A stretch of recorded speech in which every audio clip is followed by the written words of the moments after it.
The air inside the small house felt heavy, as if each breath cost more than it should. The eldest son nervously gestured near the door, checking his watch with every passing minute. The middle daughter packed an old canvas bag, folding clothes without looking up. The youngest was huddled in the corner, red-eyed, staring at his parents seated on the worn armchair. The two old folks sat there quietly, their hands trembling slightly as they stroked an orange kitten that purred softly, oblivious to the oppressive silence that had fallen over the house. Before we dive into this story, leave a comment with a rating from 1 to 10 and tell us which city you're tuning in from. May this moment bring reflection and emotion to your heart. The decision had been made days ago, maybe weeks or months. Who knew?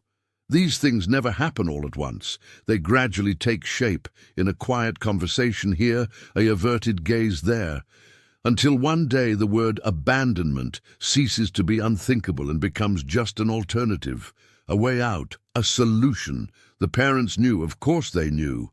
Old folks have a way of knowing things before they even happen. Perhaps it's from having lived so long, from having seen so much, that the body learns to recognize the signs. And there, in that small living room that smelled of reheated coffee and cheap laundry detergent, the two of them were already prepared.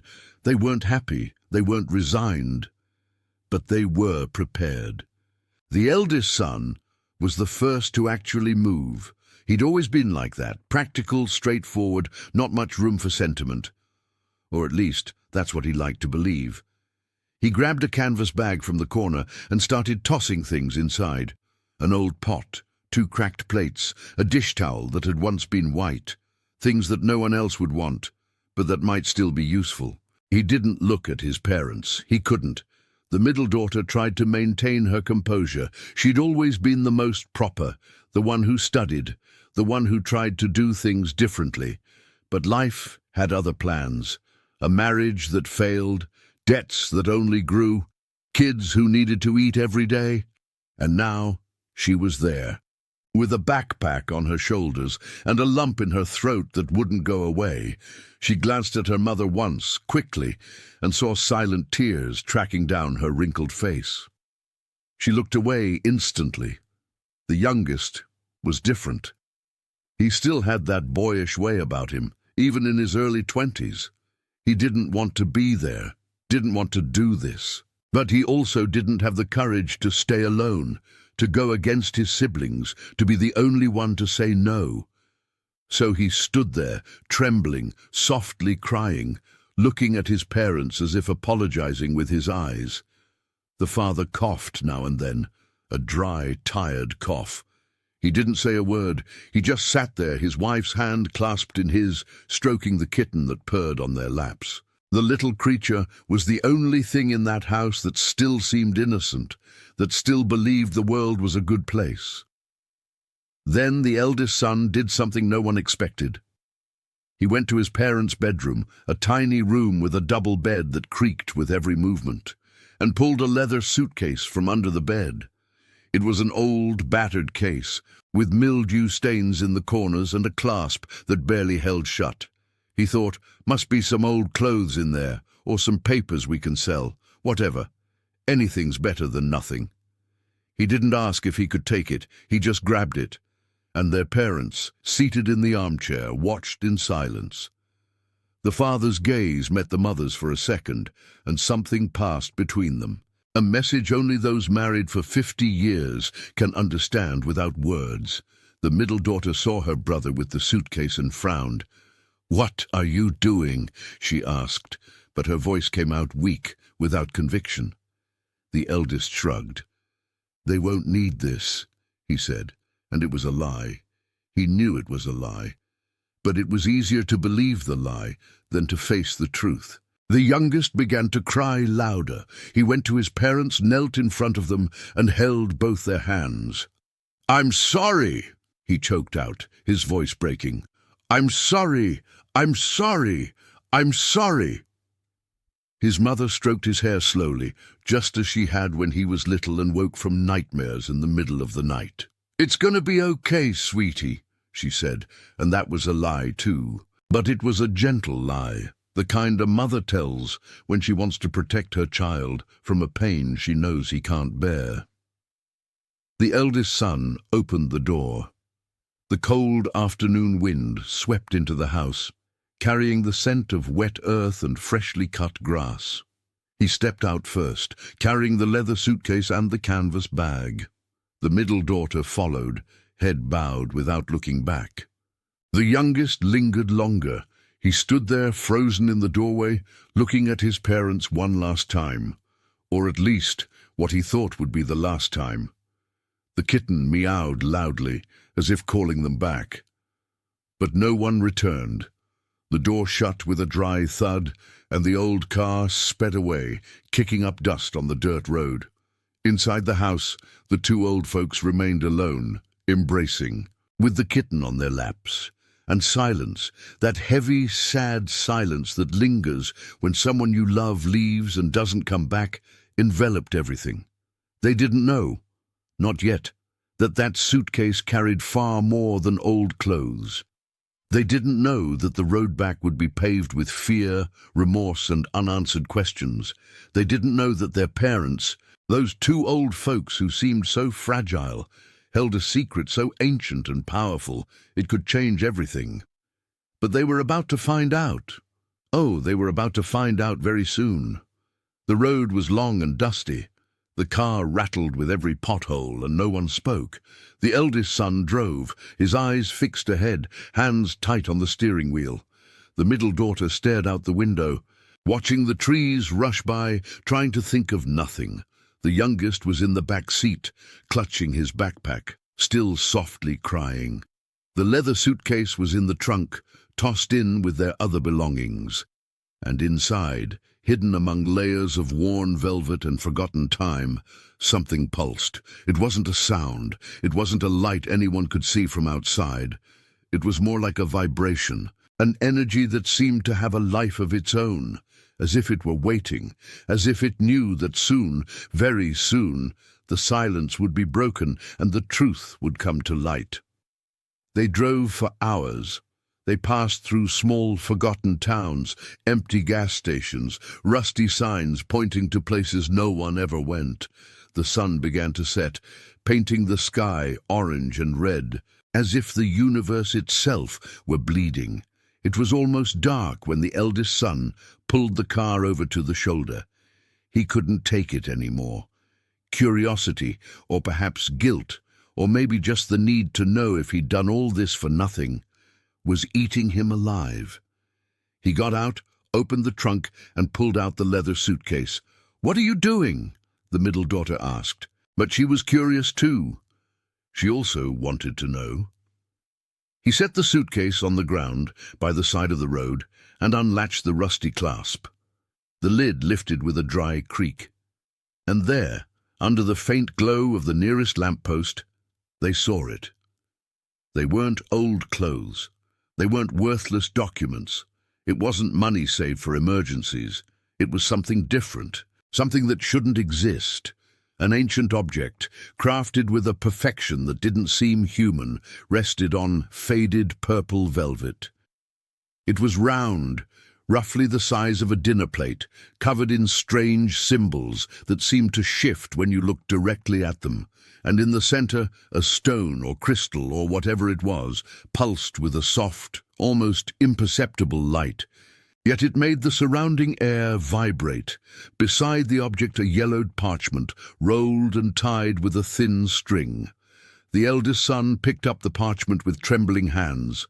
He unrolled it slowly, carefully, as if holding something sacred. And perhaps he was.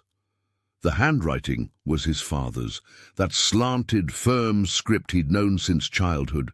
The words were written in an old, formal script, like something from another time. "This is not what it seems. Protect it. They will come." And further down, almost hidden in the margin of the paper, "I will forgive you, but you must know the truth first." The three siblings stood there, frozen, staring at the object that glowed softly in the darkness. The youngest was the first to speak. "What is this?" he asked, his voice thin, frightened.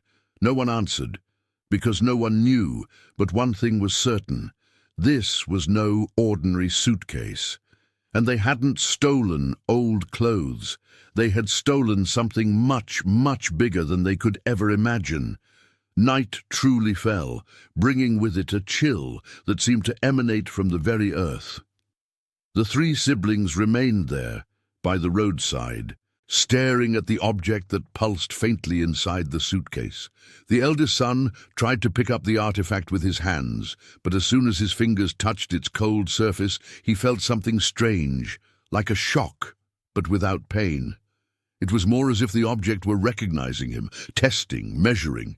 He quickly let go and took a step back. "What the hell is this?" he whispered, more to himself than to the others. The middle daughter approached, crouching in front of the suitcase, and picked up the parchment again. She read the words aloud, slowly, trying to understand what their father had meant. "This is not what it seems. Protect it. They will come." She paused, looking at her brothers. Who are they? And protect it from what? The youngest was pale, his eyes wide.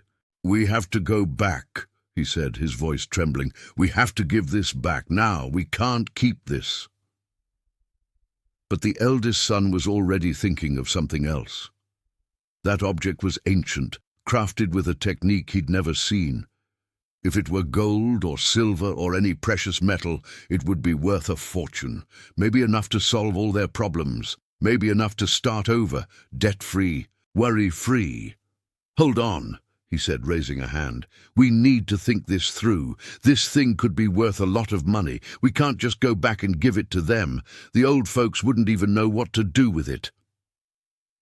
The middle daughter looked at him with a mix of shock and anger. "Are you serious? You just read what Dad wrote. He's warning us about something. This isn't about money." "Everything is about money," the eldest son replied coldly. He'd always been like that, too practical, too realistic, too harsh. Or maybe it was just a way to protect himself from truly feeling things. They argued there by the side of the road, as cars occasionally passed, kicking up dust and the roar of engines. The youngest kept looking around nervously, as if expecting someone to suddenly appear. And maybe he was right to be afraid, because something about that night felt different. The air was heavy. The crickets had stopped chirping. Even the wind had died down. It was the middle daughter who noticed first.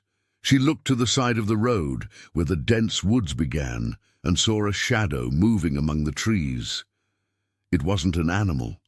Animals don't move like that. Slow, calculated, as if observing before acting.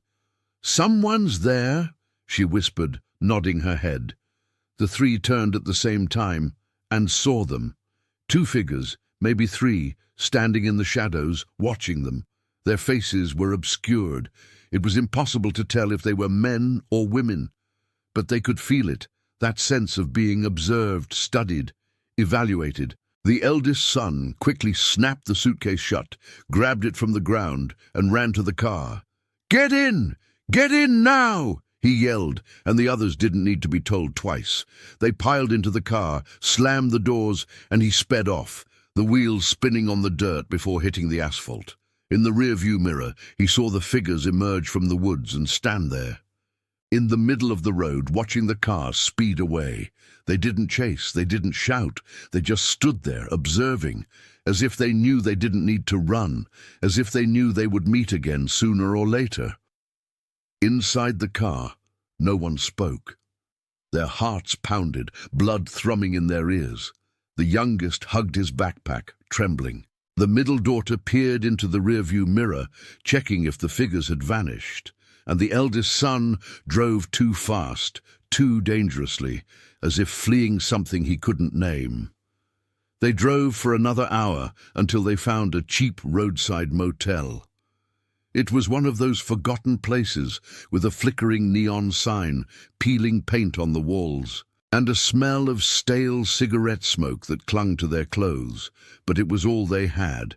They paid for a room, the cheapest one, with 2 twin beds and an old couch, and locked themselves inside. The suitcase was placed on the floor, in the middle of the room, and the three of them stared at it as if it were a bomb about to explode. The eldest son picked up the parchment again and read every word multiple times, trying to find a clue, an explanation. The middle daughter turned on the old TV in the room, but it only showed static and a flickering image of a show no one was watching. The youngest was the first to break the silence. "We messed up," he said, his voice low, tired. "We messed up badly. We shouldn't have left there. We shouldn't have abandoned them. And now we've stolen something that I don't even know what it is." The middle daughter sat on the bed, her head in her hands. She was tired of everything. Tired of trying to do the right thing and always ending up doing the wrong thing. Tired of carrying the weight of decisions she didn't want to make. "What do we do now?" she asked. The eldest son didn't answer immediately. He was staring at the artifact, which continued to pulse faintly, almost hypnotically. He wanted to believe it was just an object. A valuable thing, yes, but just a thing.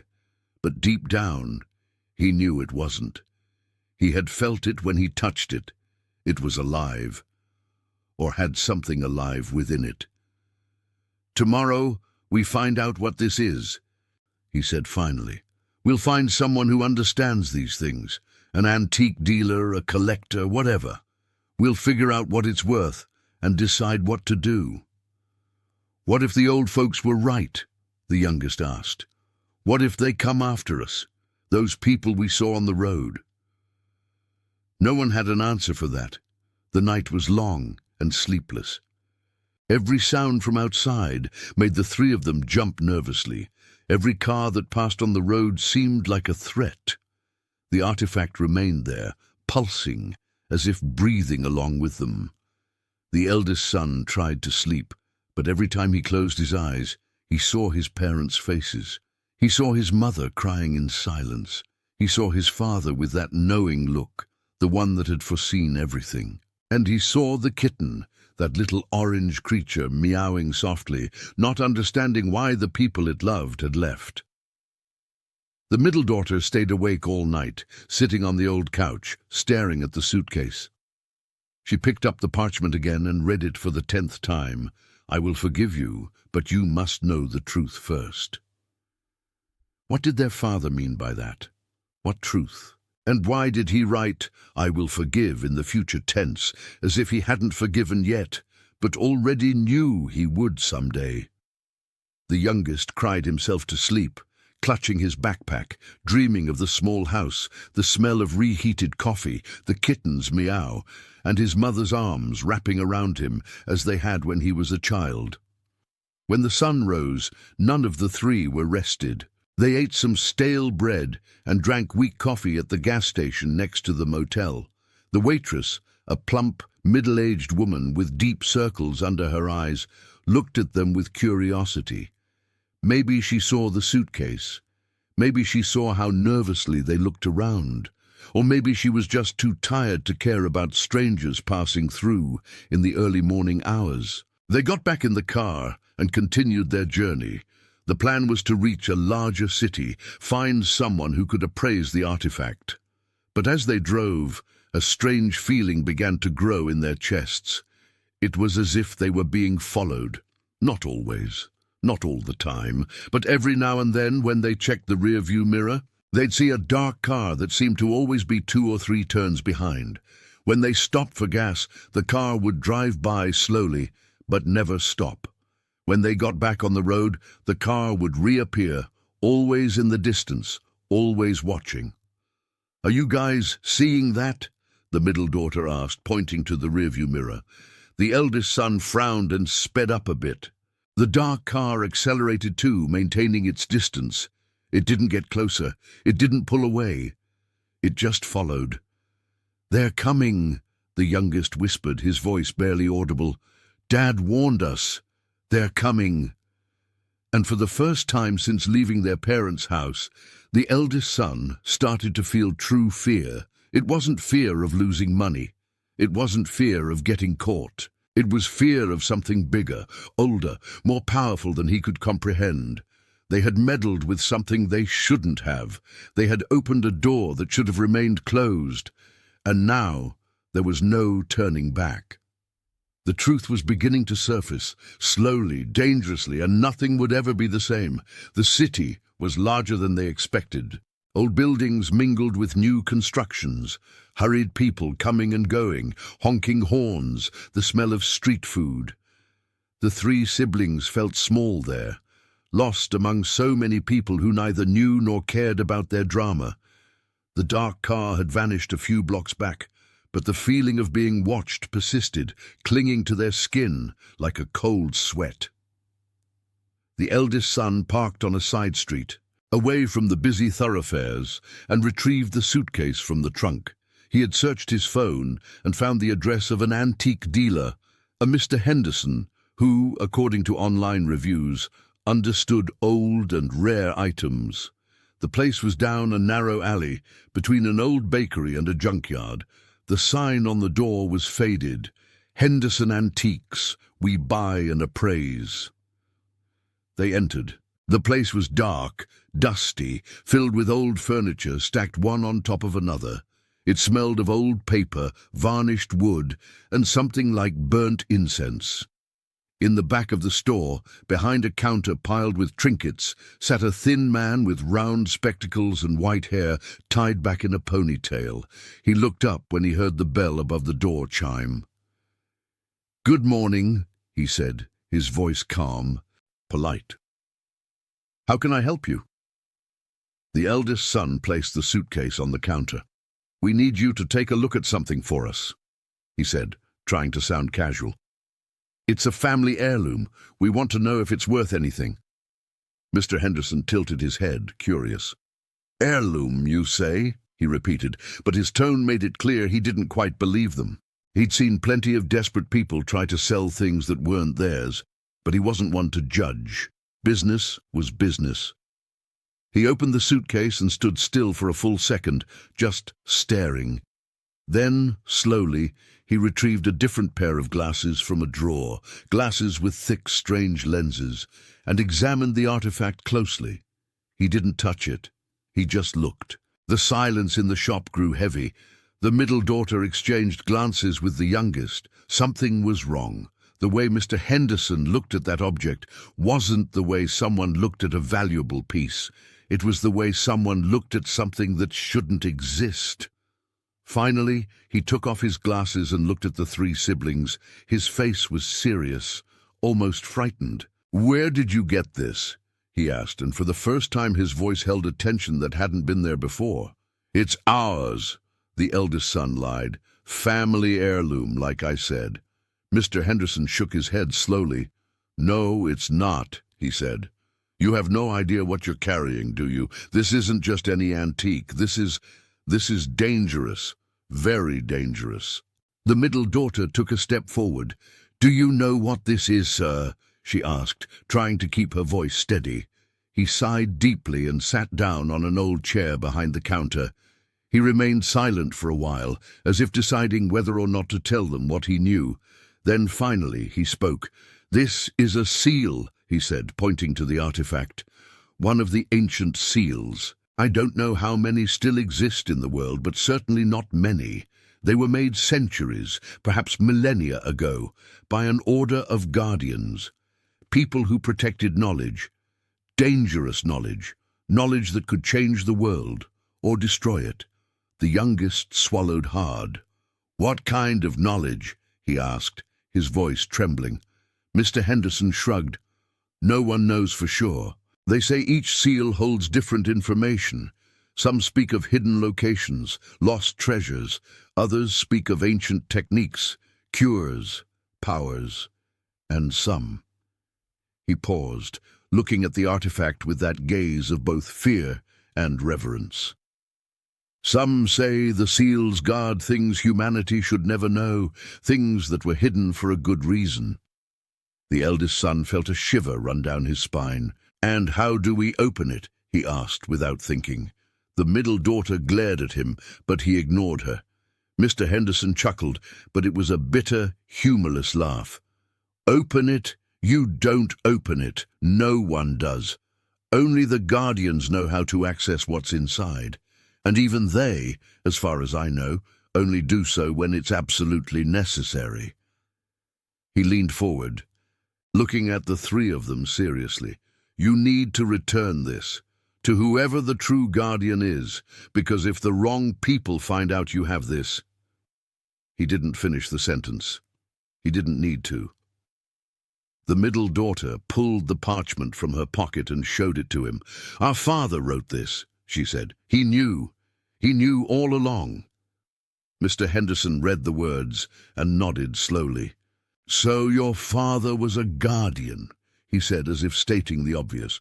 Or at least he was protecting this for the true guardians. And now you've taken the seal from its safe place. And there are people, very dangerous people, who spend their entire lives searching for these things. We saw some people on the road, the youngest said quickly. Strange figures. And a dark car that kept following us. Mr. Henderson closed his eyes and shook his head. It's already begun, then, he murmured. They have a way of sensing when a seal moves. I don't know how it works, but it's as if the artifact leaves a trail. And now they know you have it. He looked at the three of them, and there was something akin to pity in his gaze. You need to go back. Go back to where you took it from. Give it back to your father. He'll know what to do. But the eldest son was thinking of something else. If it's so valuable, how much would someone pay for it? He asked stubbornly. The middle daughter wanted to hit him, wanted to scream that he was an idiot, that he didn't understand anything. But she stayed quiet. Mr. Henderson looked at him with a mix of disdain and sadness. You still don't get it, do you? He said, his voice low. This isn't sold. This isn't bought. This isn't about money. This is about power, about knowledge, about things that are bigger than you, than me, than anyone. And the people who want this won't offer you money. They'll torture you until you tell them where it is, and then they'll kill you. The silence that fell in the shop was absolute. Even the street noise outside seemed to have vanished. The eldest son closed the suitcase, his hands trembling. He didn't want to admit it, but he was truly afraid. And for the first time in his life, he realized he had done something irreversible, something that would haunt him for the rest of his life. No matter what he did, they left the shop in silence, carrying the suitcase back to the car. The street was full of people, but none of them seemed to notice. They were trapped in their own world of guilt, fear, and regret. When they reached the car, the middle daughter finally exploded. I told you, she yelled, turning to the eldest son. I told you we should go back. But you never listen to anyone. You only ever think about yourself, and now we're in this mess because of you. He didn't answer. He just sat there gripping the steering wheel, staring at nothing. The youngest was crying again, softly. We have to go back, he said, his voice broken. We have to apologize. We have to give this back, before it's too late. And for the first time, the eldest son agreed. Let's go back, he said, his voice tired. Let's go back and fix this. They got into the car and started the journey back. The road seemed different now, darker, more menacing, as if every curve hid a danger. The artifact stored in the trunk pulsed stronger, as if it knew it was going home. But what they didn't know was that going back wouldn't be so simple, because some things, once broken, cannot be fixed, and some truths once discovered cannot be forgotten. The road back would be long, and they weren't prepared for what they would find at the end of it. The journey back was different from the journey out. Before, they had been fleeing. From guilt, from responsibility, from a life that seemed too small to hold all the dreams they had. Now, they were returning, and returning is always harder than leaving, because returning means admitting you were wrong. It means facing what you left behind, The sky was overcast, with heavy clouds that promised rain. The eldest son drove in silence, his eyes fixed on the road, his hands clasped tight on the steering wheel. He hadn't slept properly in days, and it was starting to take its toll. Every blinking eyelid was a struggle. Every curve in the road was an effort. The middle daughter was in the passenger seat, with the parchment in her hands, reading and rereading her father's words. She tried to find something that might have gone unnoticed, a clue to how to fix what had been broken, but the words were the same, always the same. This is not what it seems. Protect it. They will come. I will forgive you, but you must know the truth first. The youngest was in the back seat, clutching his backpack, staring out the window. He saw the world pass by, trees, houses, road signs, but he wasn't really seeing anything. His mind was back in the little house, with his parents sitting on the old armchair, with the kitten purring on their laps. Were they okay? Did they have food? Were they scared? It was when they passed through another forgotten small town that things started to get really strange. The eldest son stopped at a gas station to fill up and grab something to eat. The place was almost empty. Just an old gas station attendant who barely looked up, and a woman at the counter chewing gum with a bored expression. But while the eldest son was paying inside, the middle daughter saw it. Outside the station, standing by a tree, were two figures.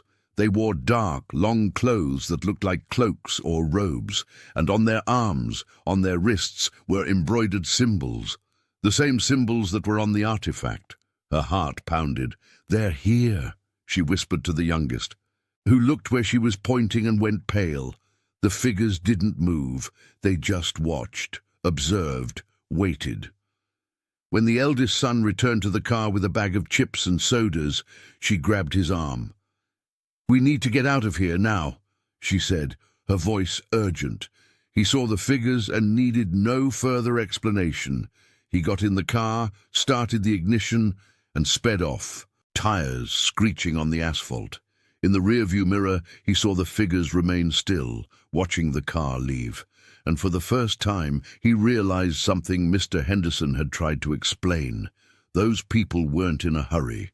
They didn't need to chase them, because they already knew where the siblings were going, and they would be there, waiting when the time came. The rain began to fall as dusk settled.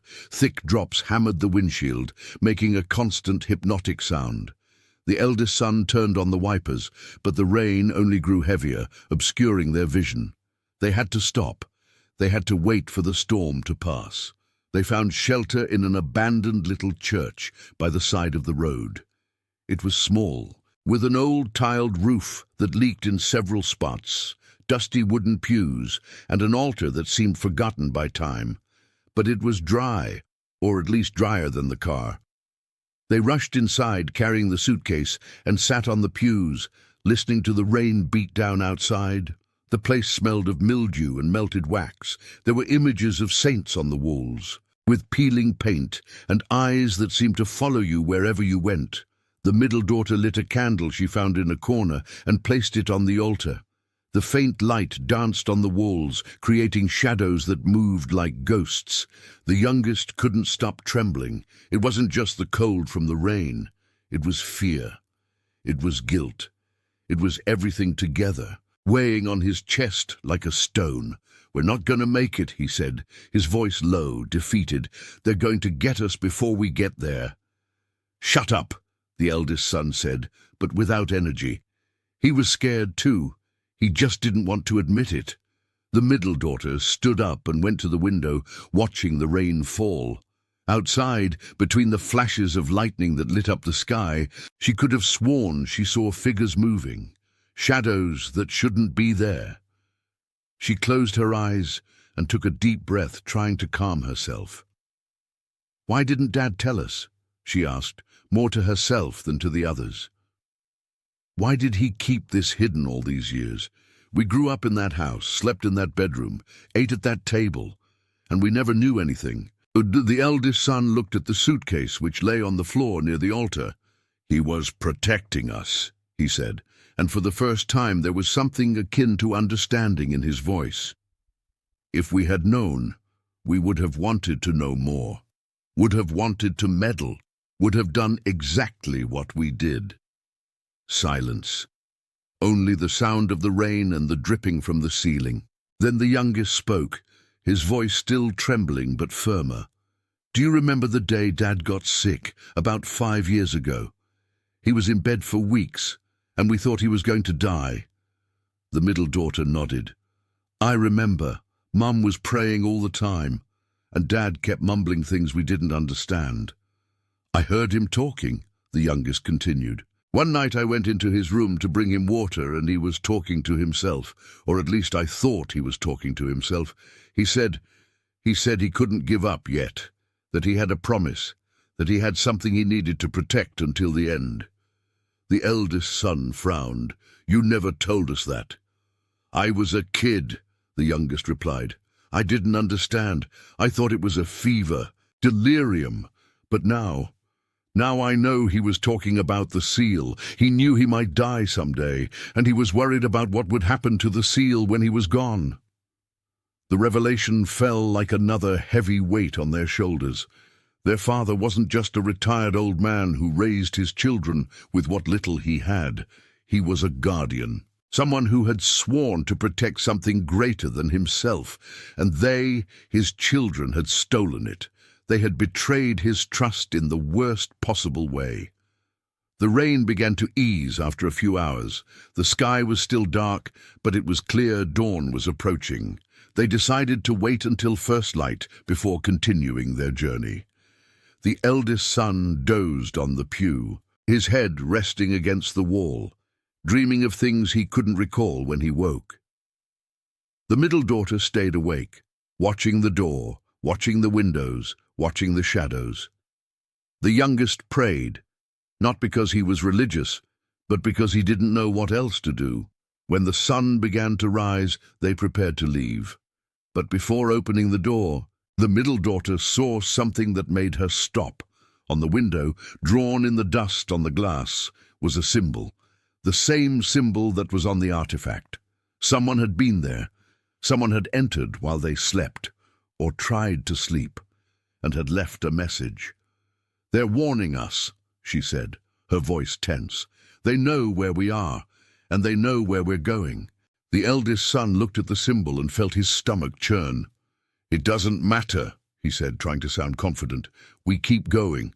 We get there, give this thing back, and that's it. It's over." But the three of them knew it wouldn't be that simple. Because nothing is ever simple when it involves things that shouldn't exist, secrets that should have remained hidden, and choices that are irreversible. They got into the car and drove along the wet road, with the weak sun illuminating the way. The artifact pulsed in the trunk, stronger with each beat, as if eager to return home. And up ahead, just a few miles away, the little house waited in silence. But what they were about to find there was not what they expected, because sometimes, when you finally decide to go back, it's already too late. The dirt road was the same as they had left it, full of potholes, dust clinging to the car window, weeds growing on the sides. But to the three siblings, it seemed utterly different, as if years had passed instead of just a few days, as if they had aged a lifetime in that short span. As they approached the small house, their hearts beat faster and faster. The eldest son drove slowly now, almost afraid to arrive. The middle daughter had her hands clasped together, her nails digging into her skin. The youngest's eyes were filled with tears, trying to hold back his sobs, but not quite succeeding. They rounded the last bend, and the house appeared, small, humble, with a wooden fence that needed painting and a yard full of weeds. But something was wrong, something different. The eldest son's car stopped in front of the little gate, and they remained there for a second, just looking. The front door was ajar, and there was no sound coming from inside. "They must be sleeping," the youngest said, but his voice lacked conviction. It was late morning. Their parents always woke with the sun. They were always doing something, making coffee, cleaning, tending the yard. The house was never this silent. They got out of the car slowly, carrying the suitcase. The wind blew faintly, rustling the trees, carrying the scent of wet earth from last night's rain. The middle daughter was the first to push open the gate. It creaked loudly, breaking the silence.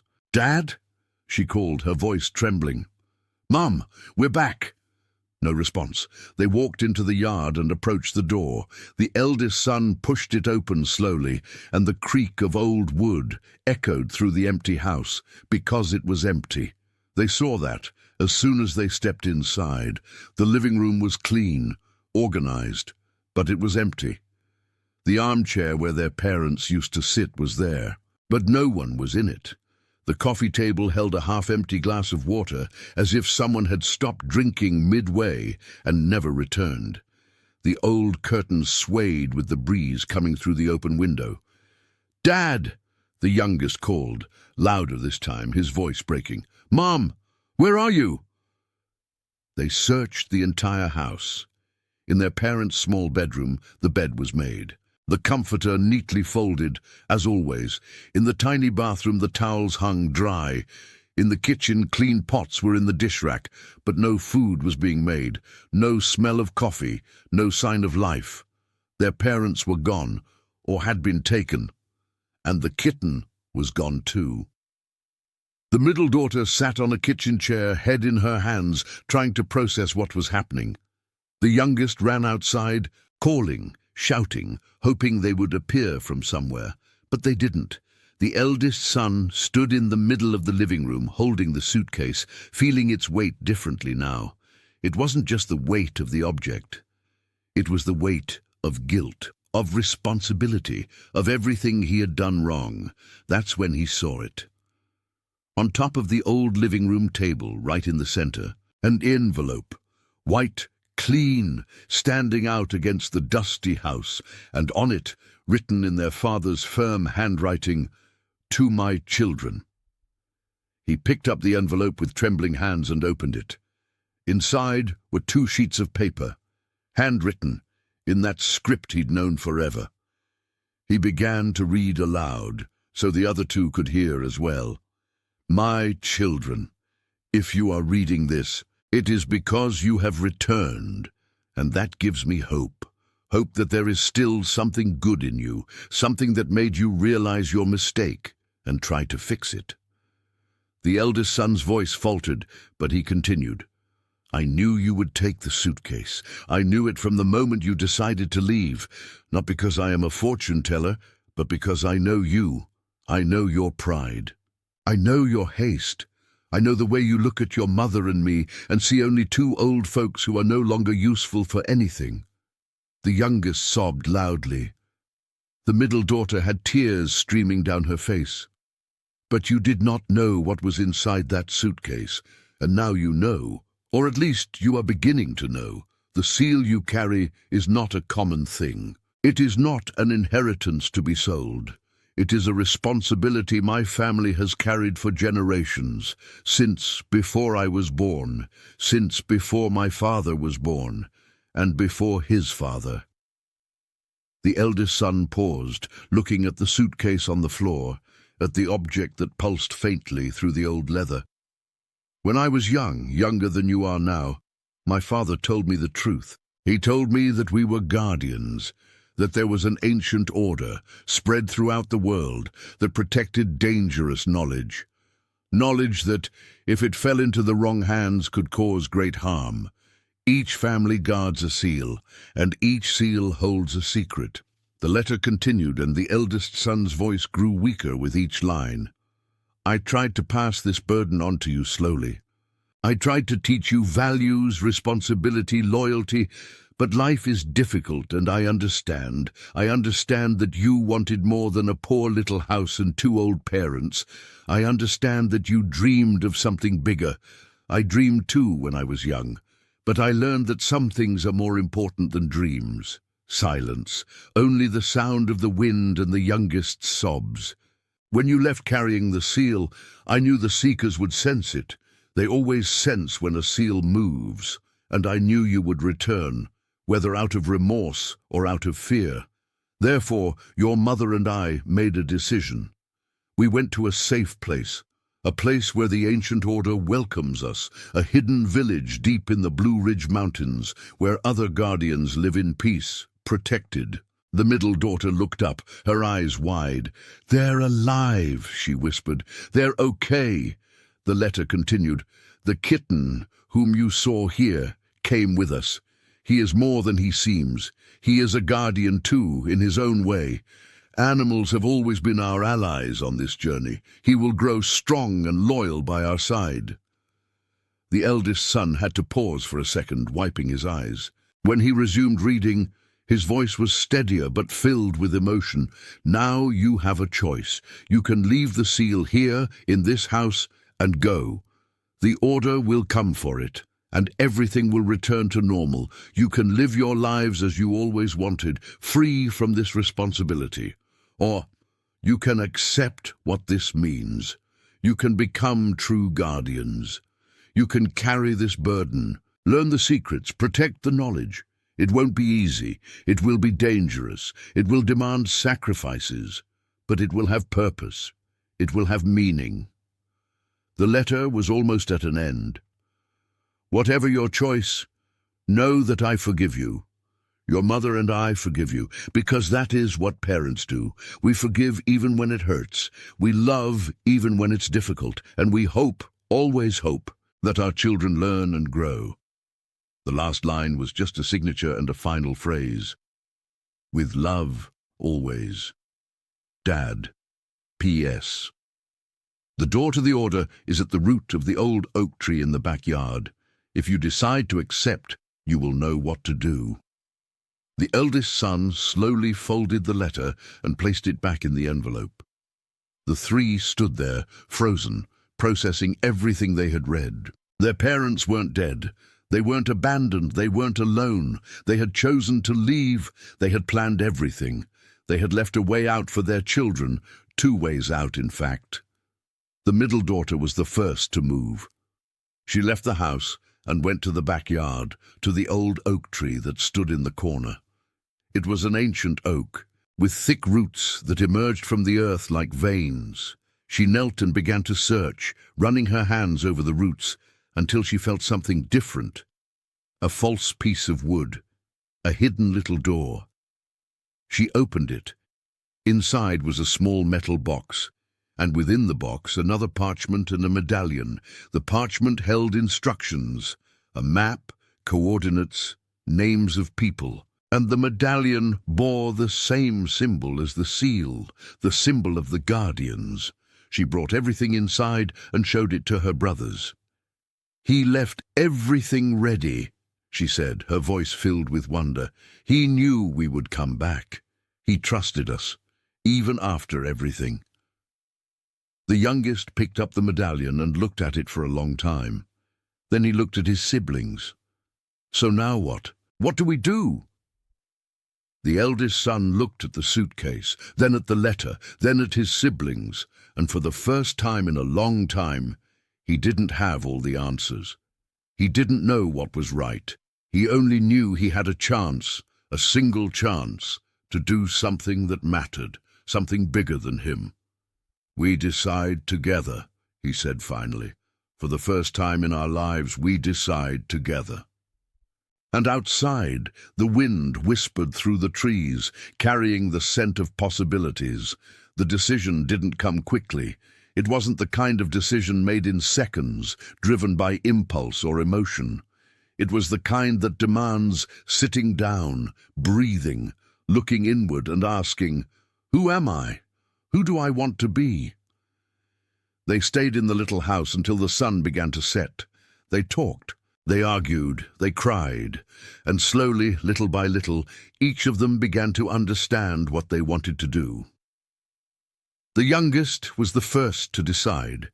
He had always been the most sensitive, the one who felt things most intensely. "I want to accept," he said, his voice firm for the first time in days. "I want to go after them. I want to learn. I want to be a true guardian." He looked at his siblings with tears in his eyes. We messed up badly, but maybe this is our chance to do something right, something that matters.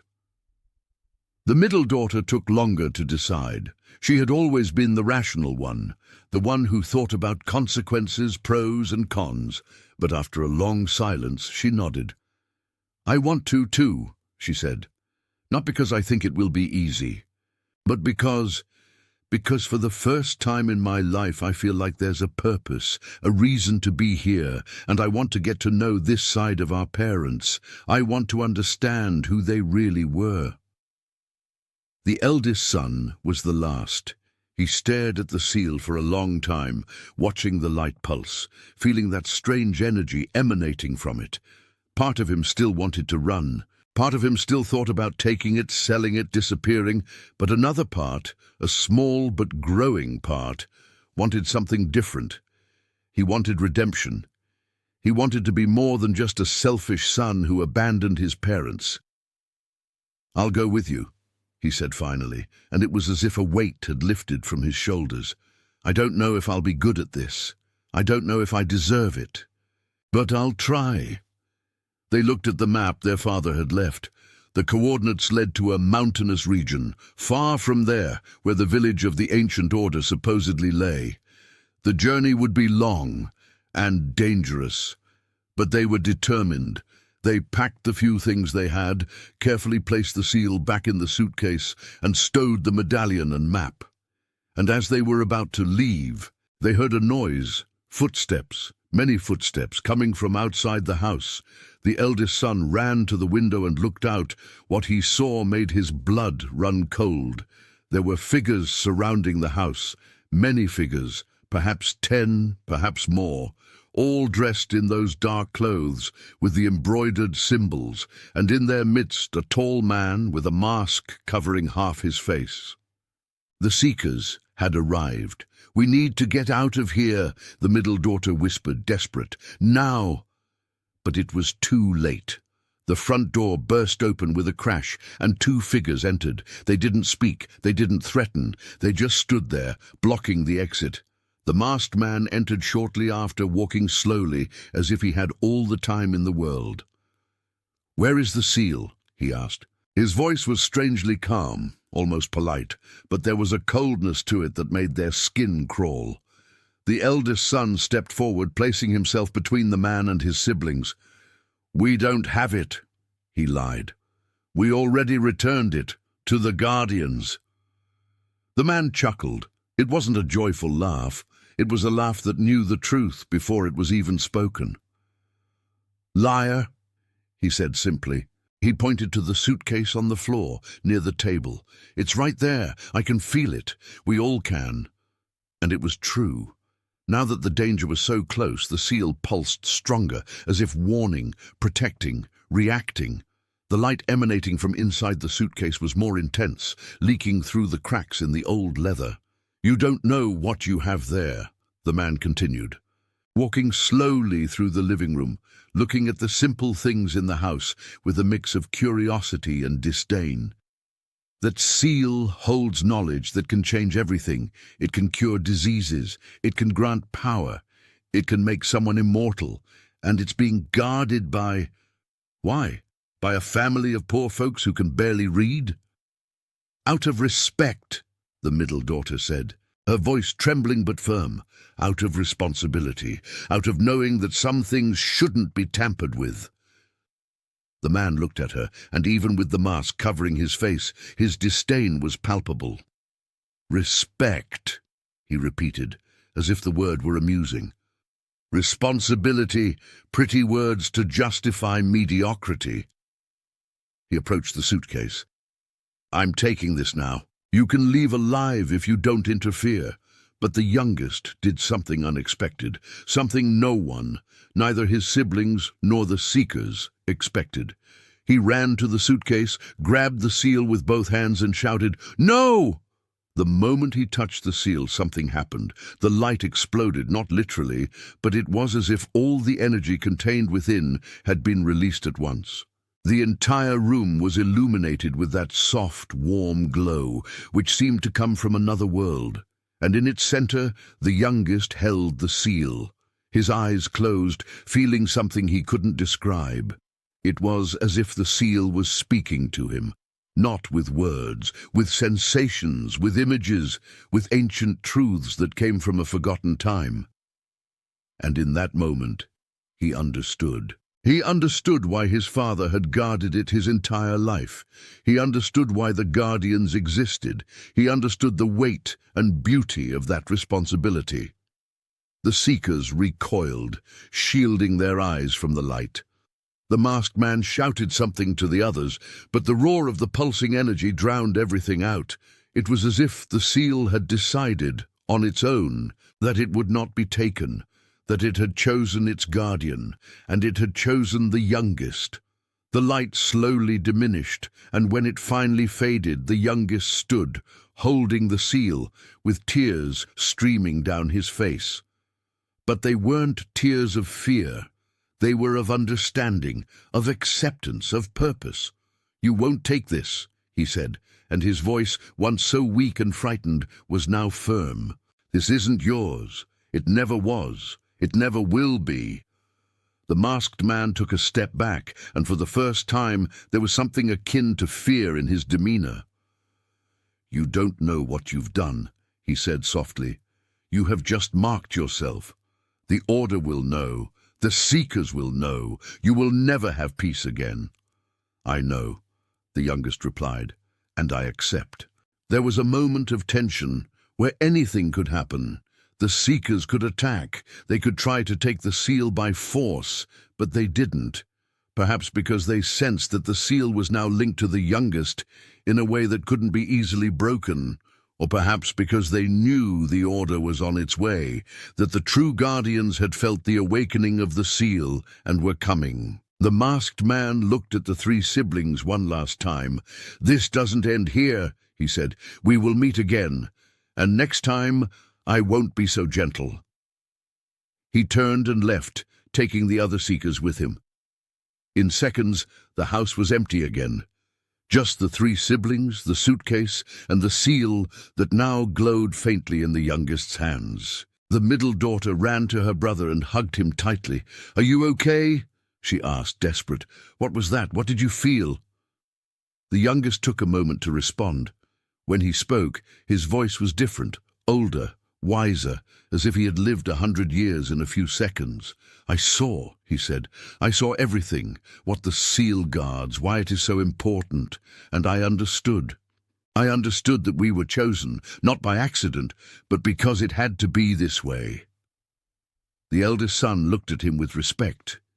It was strange. All his life he had seen his youngest brother as the weak one, the crybaby, the one good for nothing.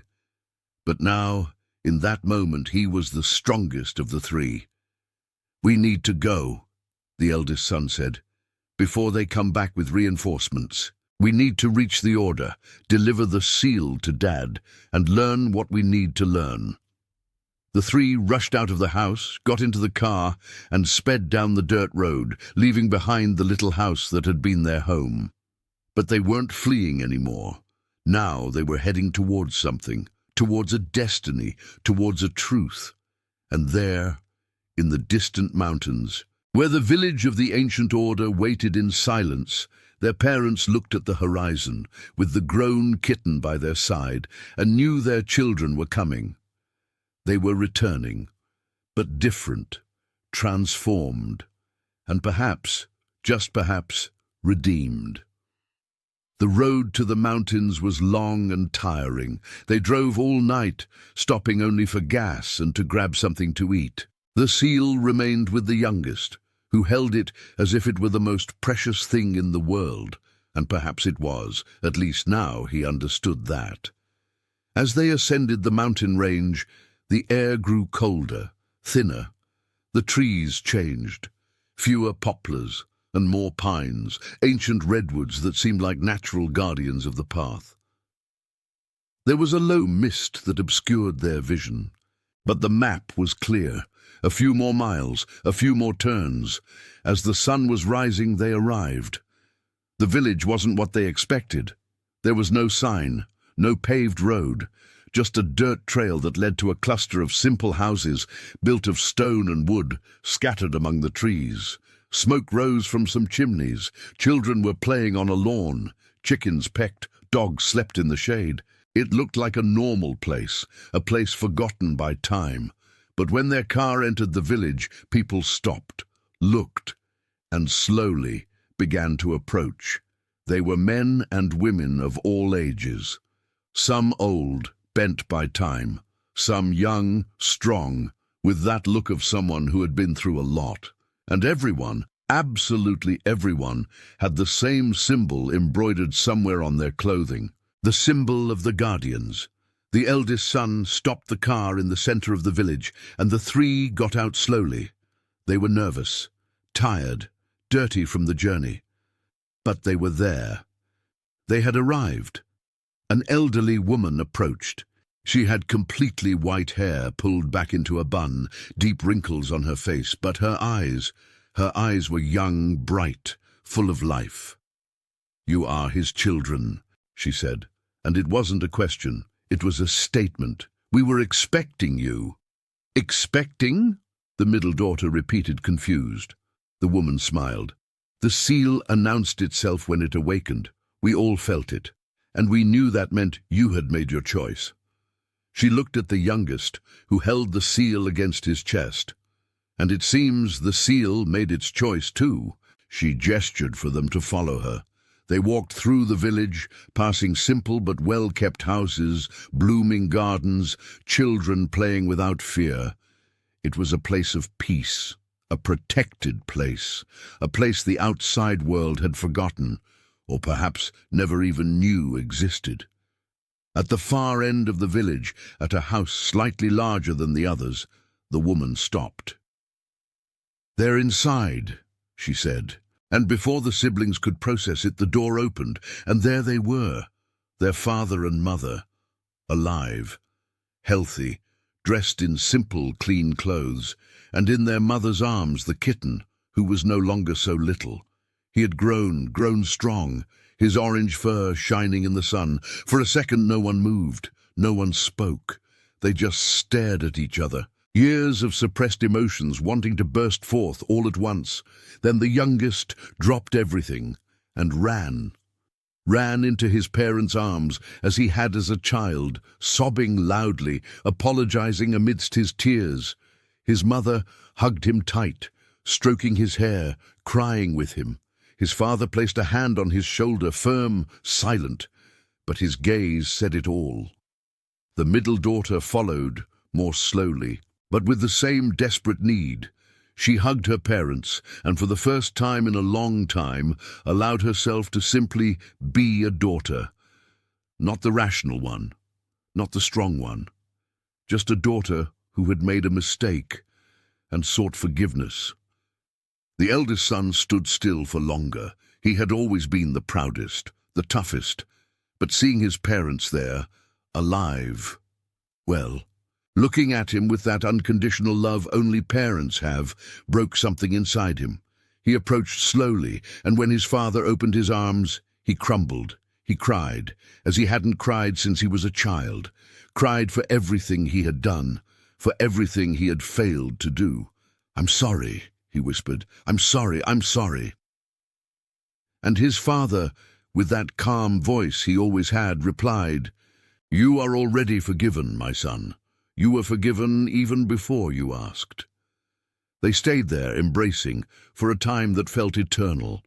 The orange cat meowed, as if welcoming them too, and gradually the weight the three had been carrying on their shoulders grew lighter. Afterward, when the tears had dried and the embraces loosened, they sat on the house's porch. Their mother brought fresh coffee and homemade bread. Their father lit an old pipe and gazed at the distant mountains. And finally, they talked for real. Without anger, without resentment, with honesty. Their father explained everything. How he had inherited the seal from his grandfather, how he had gradually learned about the ancient order, how he had tried to prepare his children, but life always interfered with their plans, how he knew that one day they would have to make their own choice, and how he trusted that, in the end, they would make the right one. "You had to make mistakes," he said, looking at the three with those eyes that seemed to see right through people. "You had to feel the weight of error to understand the value of responsibility. If I had simply handed over the seal and told you everything, you would never have truly learned." "So all this was a test?" the middle daughter asked, unsure whether to be upset or impressed. Their father shook his head. "It wasn't a test. It was a journey. And journeys don't have right or wrong answers. They only have paths, and you chose the path back. That is what matters." The youngest looked at the seal, which now rested on the table between them, pulsing softly, peacefully. "What does it guard?" he asked. "When I touched it, I saw things, images, sensations, but I didn't understand everything." Their father picked up the seal carefully with reverence.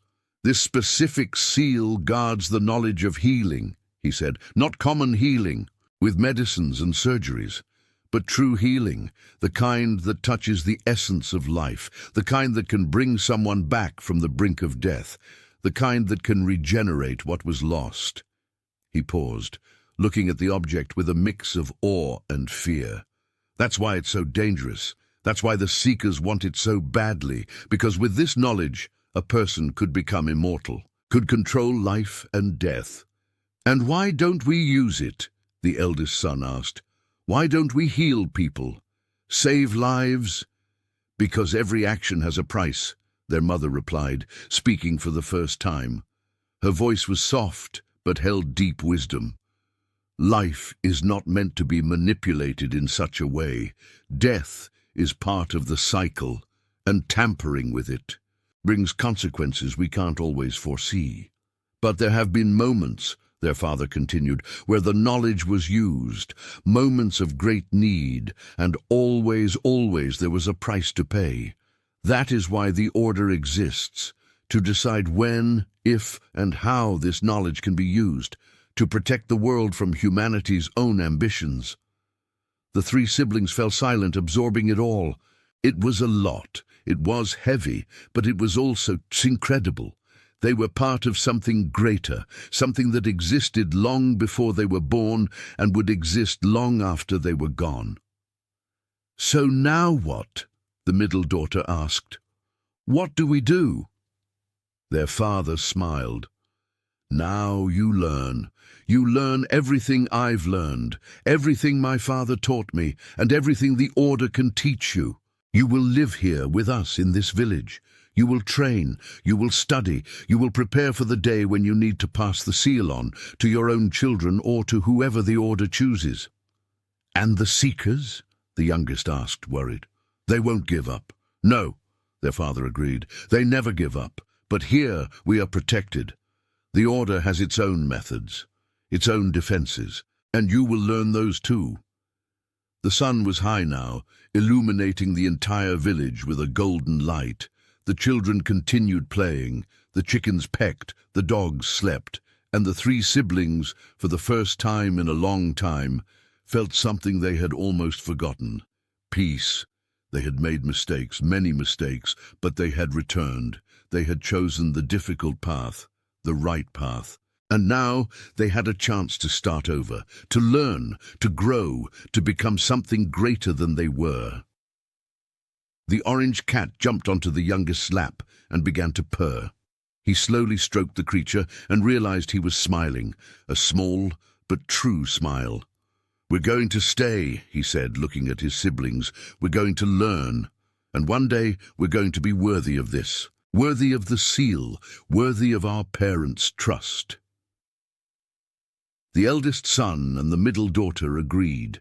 For the first time, the three of them were truly together, united, not by blood alone, but by purpose. And there, in that hidden mountain village, under the protection of the ancient order, the three siblings began a new journey. A journey of learning, of sacrifice, of responsibility. A journey that would transform them from selfish children into true guardians. The seal pulsed softly on the table, as if satisfied. as if it knew it had found its guardians, its protectors, its family. And there on the horizon, where the mountains met the sky, a new story began. A story of redemption, of forgiveness, and of love that survives even the greatest mistakes. Because in the end, that's what matters. Not the mistakes we make, but the courage to acknowledge them, the strength to return, and the wisdom to learn. The three siblings had learned, and now finally they were ready to protect what truly mattered. Not the seal, not the knowledge, but family, love, and the hope that even in the darkest moments there is always a way back home. If this story touched your heart, like, comment, and subscribe. Stories like this deserve to be remembered.